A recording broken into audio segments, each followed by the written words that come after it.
Welcome to the Foreclosure Funnel System, Rabbitsign BC Contract Demo.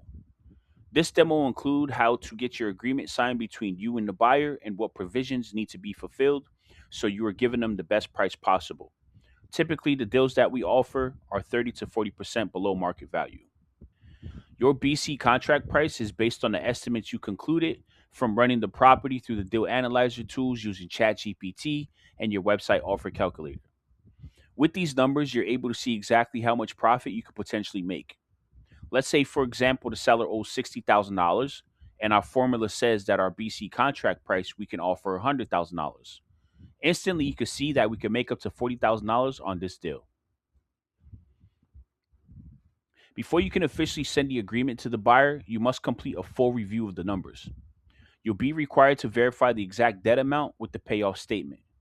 By now, 5 to 7 business days have passed, and the lender has honored your request and emailed this statement. Once you confirm it, you'll then review the buyer's offer price from when you completed the inspection on day 3. By now, you would have known this answer and whether he has accepted your offer or has a different offer in mind. Once determined, this will go on your BC contract price as the asking price. Then simply send the buyer the contract for signing, request wire instructions from the title company, and open escrow and collect the EMD. So let's learn this step by step and how this form is to be completed. We're going to go do the BC contract, choose file.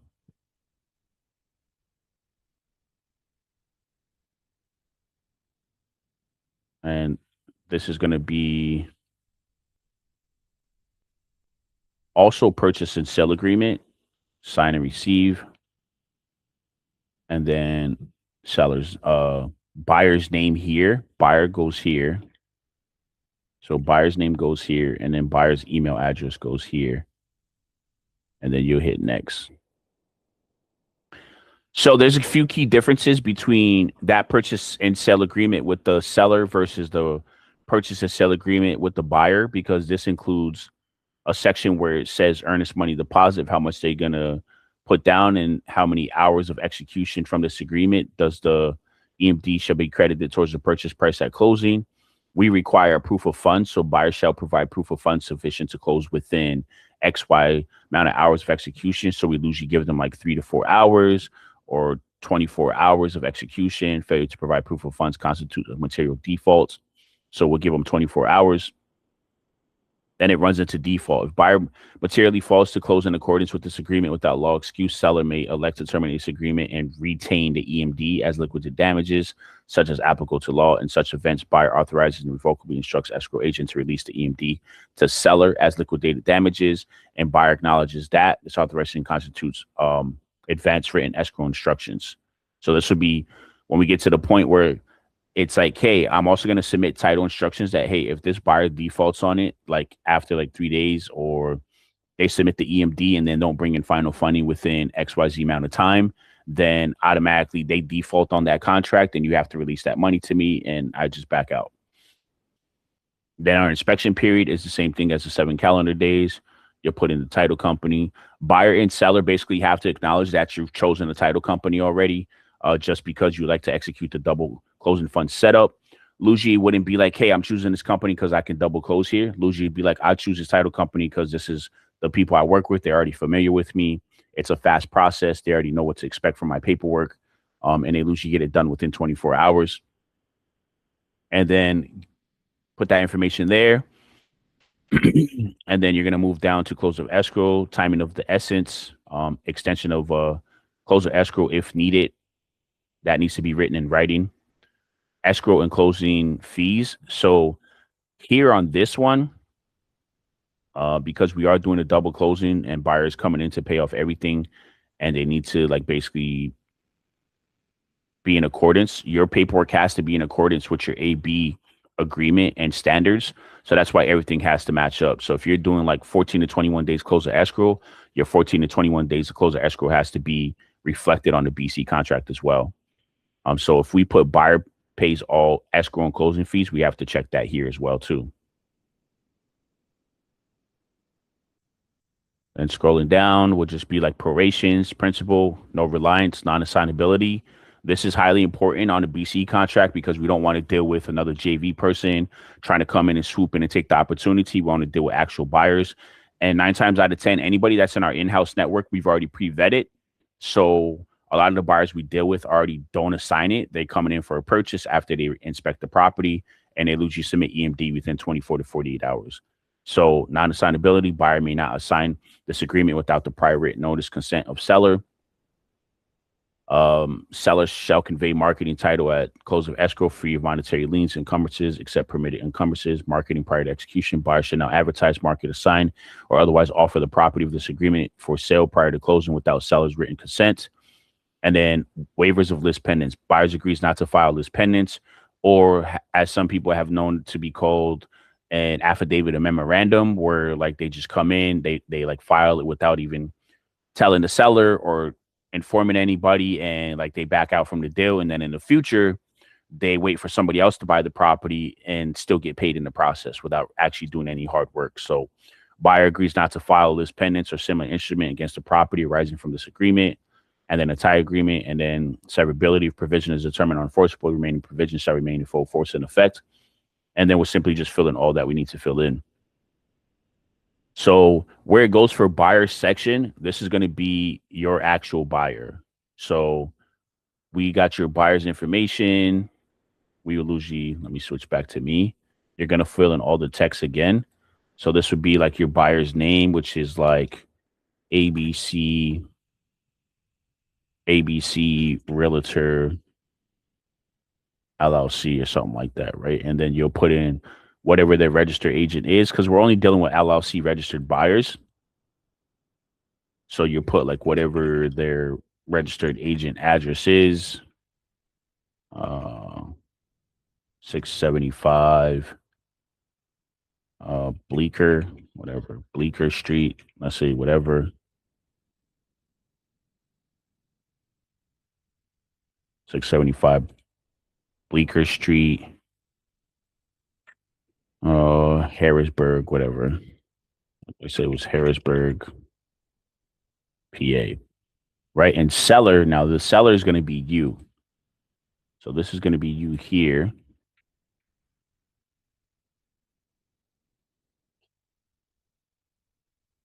So here's the high benefit of using your LLC during this type of transaction, because during the double closing, you appear in a sales history.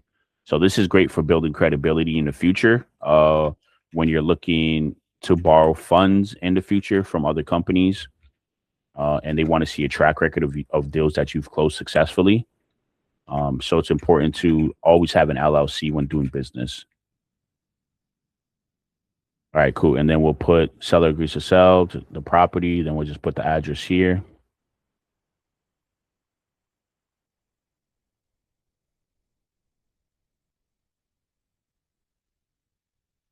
Right. And then the purchase price. So if you've done your deal analysis on this deal already, right, and gotten to this point, I believe on day 1 and 2, before day 1 and 2, you've already started a mail meteor account. Your mail meteor emails have gone out, and you've got open rates. From them open rates, you turn those into deals that you analyze. And from those deals that you analyze using the chat GPT tools and your offer calculator on your website, you'll be able to come up with what's called the BC contract price to show you exactly what your spread is. So keep in mind, the way that these deals are being evaluated using our free tools and resources is that we're offering the property to the buyer already at 30% below market value. So it's already a good deal on that side. But now for the numbers, let's say, for example, the person owes $60,000, right? And then we run our deal analyzer and we run it through our offer calculator at 70% of the ARV. And it comes back that we can spend $100,000 on the contract. That would become their purchase price. So from $60,000 to $100,000, there's a $40,000 spread there. So that's your profit. That 40K becomes your profit. What we're offering to the buyers, we're offering the buyer that BC contract price, or that result of us putting in our numbers when we evaluated the deal and ran it through the deal analyzer. We got our ARV, we seen our rehab, we understand what the holding and closing costs were. We ran those numbers through the calculator, and the calculator showed our BC contract price, or our max purchase price, was 100,000. Then that's what you put on this contract here. So you'll put 100,000 dollars and 0 cents.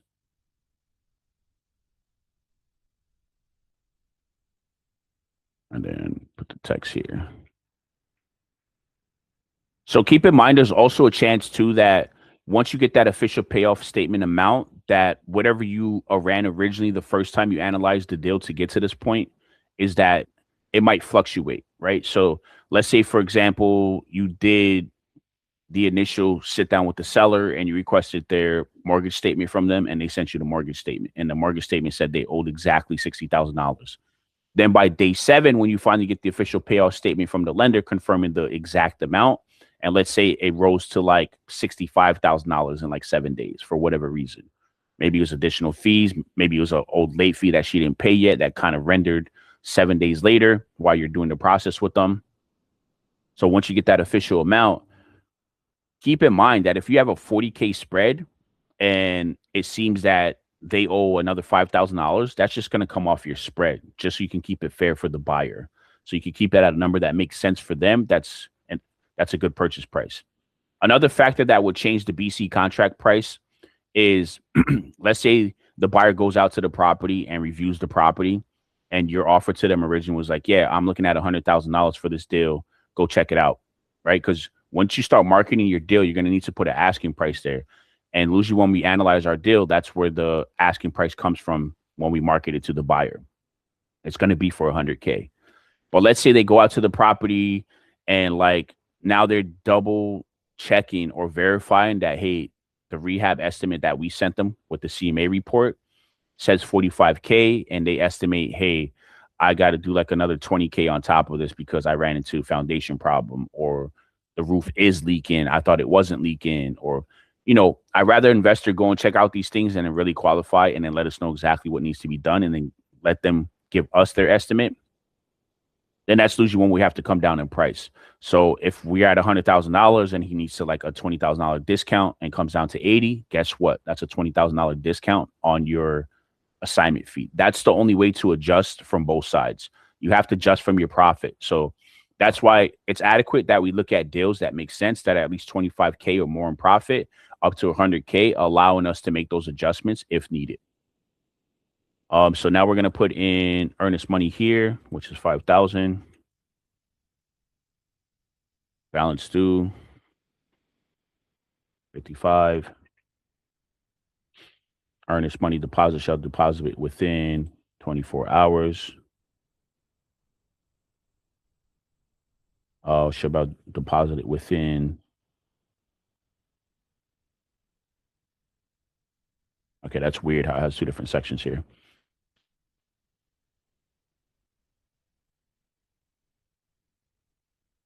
Should be deposited.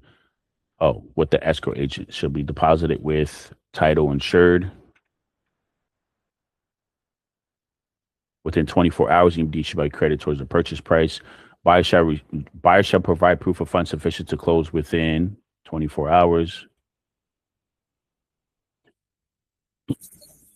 Inspection period, buyer shall have 7. That's just a standard 7 calendar days. Escrow agent, and then we'll just go with the title company information that we put on the previous AB contract, which is title insured. And then their phone number.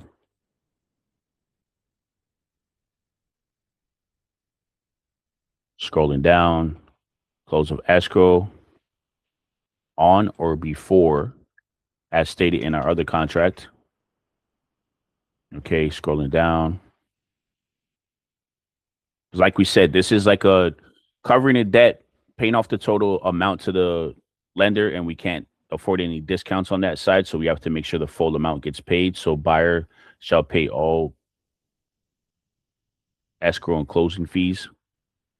Scrolling down, non-assignability, and then leaving a section for the buyer. The sign here, the date here. And then this would be a section for us here. And then a date for us here. and then simply just going through it all, put in the initials.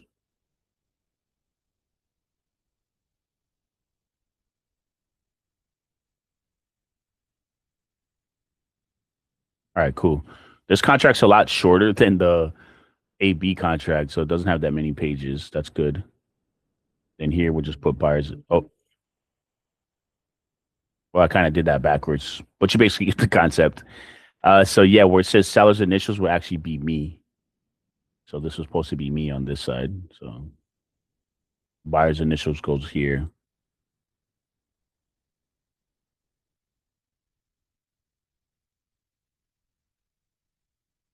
I'm the seller on the BC contract side. So keep that in mind though.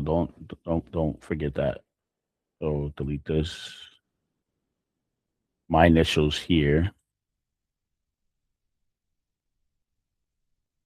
And then buyer's initials here.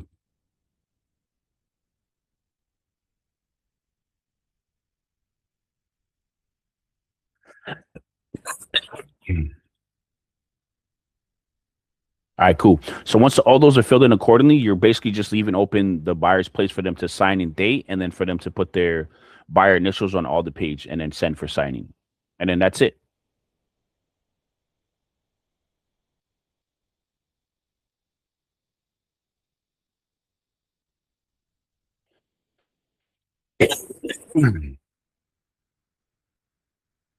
And then